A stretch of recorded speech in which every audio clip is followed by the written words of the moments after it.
Dwight Freeney, where you can hit him with the bull rush, you can hit him with the spin, you could speed to power him, you could chop him. I'm not saying you got to have the whole bag, but at least have a counter.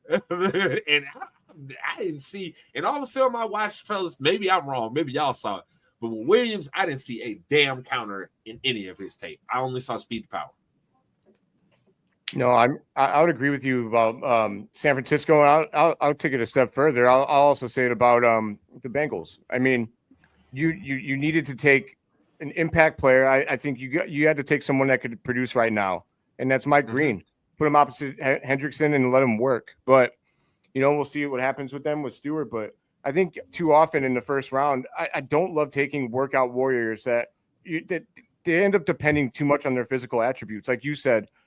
Jerome, I mean, the players have to develop their bag. Now, if you can get a guy that has the attributes and has a bag, then you're great. Then those are your Von Millers. Then you get Myles Garrett. Right.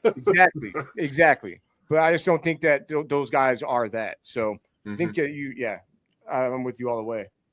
Yeah, and like I said, I don't get it. I will say this: my honorable mention on value. Got to give it to the Broncos for being just smart enough to take Jahad Barron as he fell right into their lap. Yeah. That's scary out there, man.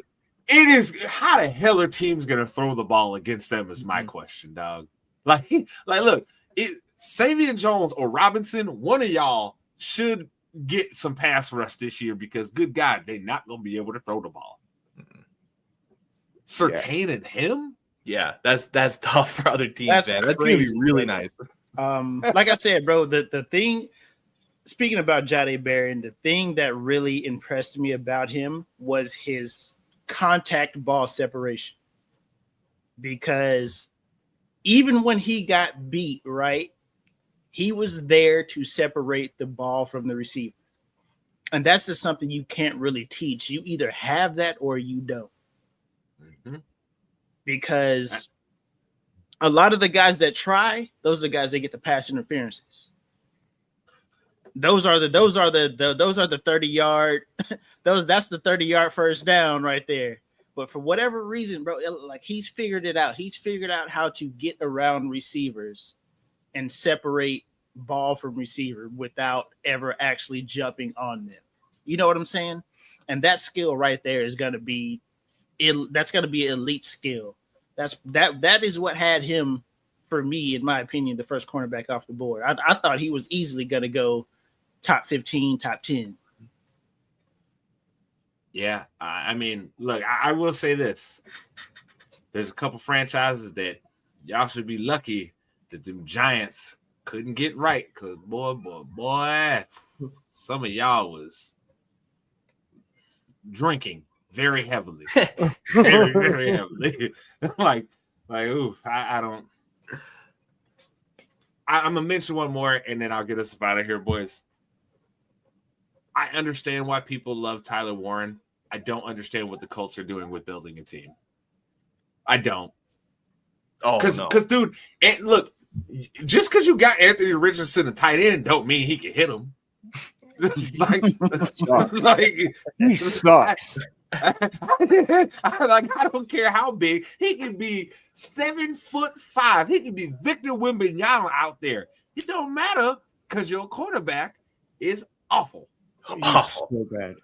Did he have the worst completion percentage of all time last year? Did he really? Oh my God. I think he did. He had one of the historically low completion percentage for the amount of attempts he had. It was terrible. It really was. He is the perfect example to me to where he could have used most definitely. He should have went into the transfer portal instead of going into the draft. Go get with a quarterback coach that has a history of working guys and work with one of them and then get drafted that next year because boy, oh boy, I don't understand. And this is my thing. Why I say I don't get their plan, fellas, is this. You benched him during the season last year for some dumb shit that didn't really make sense in the end because you were going to have to go back to him regardless because the other guys you had on the roster sucked worse than him. So it never made sense. And now you go and say, well, in the first round, we're going to take Tyler Warren because maybe if we just get him a big tight end, that'll help. Nah, Maybe go Wildcat the whole time, make Richardson play running back. Yeah, I forgot about him being able to throw the ball. Maybe that was the plan the whole time. I didn't think about that, Phil. Riley Leonard's going to be the. Oh. I wouldn't even be shocked if Riley Leonard ended up taking that job, and it's out of necessity, not because he's worthy of it. But look, if Riley Leonard takes that job,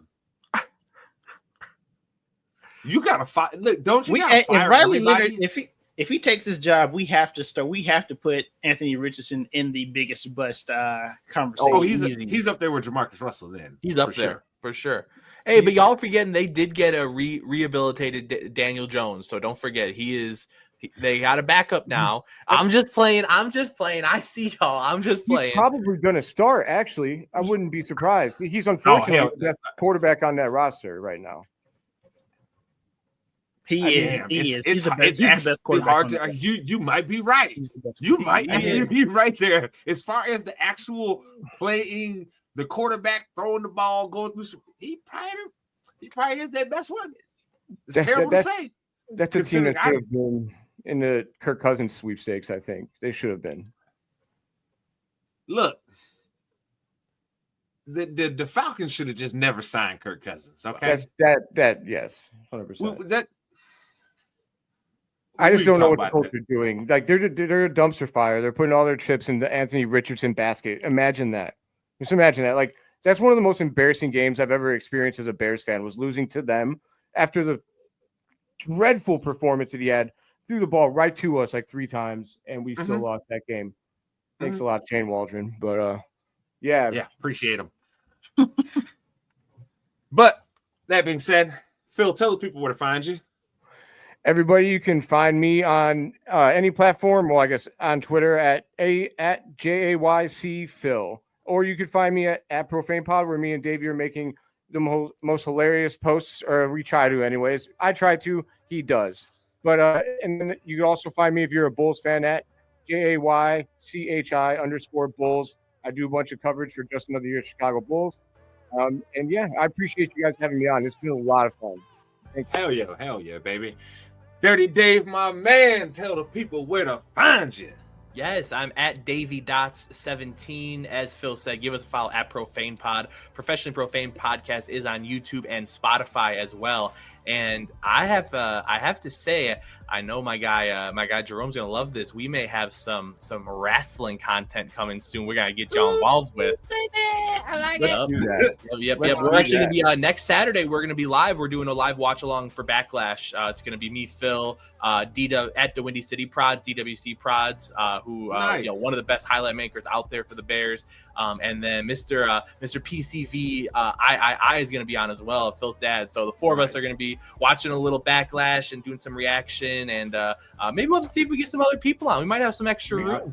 You guys know I'm ready, Dave. All you gotta do is holler at me. I'll hop in for a while, baby. You know me. I know to run my mouth a little bit. But Mace, tell the people where to find you. You know, man, Twitch, twitch.tv/Swaggy Mace, Twitter, Funky_Steph09. Hit your boy up. And of course, at JSpan the Man, you either see my pretty face or the ITC logo. That is like everywhere. We're talking about Twitter, Twitch, YouTube, blah, blah, blah, all that good shit, right? That being said, though, ladies and gentlemen, this is another resounding episode of your favorite weekly sports show. That is ITC Sportsball. We are here with our boys from Professionally Profane, who we are very thankful for coming in and doing this with us. All that being said, people, make sure you like, subscribe, rate us, review us. If you only give us 4 stars and don't give us 5 stars, I'm inclined to believe that you are a hater, and you don't want me to think that, because I will call you out on when I see you. That being said, everybody, peace, love, and happiness. Y'all have a good night.